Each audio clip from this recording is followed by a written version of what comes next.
Hello guys, welcome to my YouTube channel. അങ്ങനെ കാത്തിരുന്ന third സെമസ്റ്ററിന്റെ അവസാനത്തെ എക്സാം ആണെന്ന് ഞങ്ങൾക്ക്. എത്രയൊക്കെ പഠിച്ചെന്ന് പറഞ്ഞാലും ബസ്സിൽ ഇരുന്ന് നോക്കാതെ ഒരു സമാധാനവും കിട്ടത്തില്ല. അങ്ങനെ ബസ്സിൽ ഇരുന്ന് പഠിക്കുന്ന സ്വഭാവമുള്ളവരൊക്കെ ഒന്ന് കമന്റ് ഇടണേ. പിന്നെ നേരെ കോളേജിൽ ചെന്ന് അവിടുന്ന് ഫ്രണ്ട്സും ഒക്കെ ആയിട്ട് കുറേ നേരം ഇങ്ങനെ ഇരുന്ന് പഠിച്ച് അവിടെ ചെന്ന് കഴിഞ്ഞപ്പോൾ കുറേ പേര് പഠിപ്പിക്കുന്ന അതിൻ്റെ തിരക്കിൽ പഠിച്ചുകൊണ്ടിരിക്കുന്നവരുണ്ട്, പഠിപ്പിക്കുന്നവരുണ്ട്. അപ്പോൾ ഇന്ന് 1:15 എക്സാമിന് കയറേണ്ടത്. അങ്ങനെ എല്ലാവരും എക്സാം ഹാളിൽ കയറി.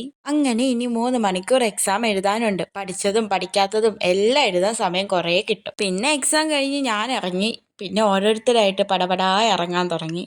എക്സാം എങ്ങനെ ഉണ്ടെന്ന് ചോദിച്ചാൽ എക്സാം സൂപ്പറായിരുന്നു, കൊള്ളായിരുന്നു. പഠിച്ചതൊക്കെ തന്നെയാണ് വന്നത്, എഴുതാനൊക്കെ പറ്റി. പിന്നെ എല്ലാവരുടെയും ഇങ്ങനെ റിവ്യൂ എടുത്തുകൊണ്ടായിരുന്നു. എക്സാം എങ്ങനെ ഉണ്ടായിരുന്നു, എക്സാം കൊള്ളായിരുന്നു. എല്ലാവരും പറഞ്ഞു കുഴപ്പമില്ലായിരുന്നു, കൊള്ളായിരുന്നു, സൂപ്പറായിരുന്നു. എല്ലാ അഭിപ്രായങ്ങളും വരുമല്ലോ.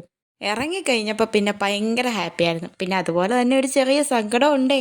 ഹാപ്പിയാന്ന് പറയാനുള്ള മെയിൻ കാരണം ഇനി ചെന്ന് ബുക്ക് തുറക്കണ്ട, പിന്നെ സ്വസ്ഥമായിട്ട് കുറേ ദിവസത്തിന് ശേഷം സുഖമായിട്ട് കിടന്നുറങ്ങുകയും ചെയ്യാം.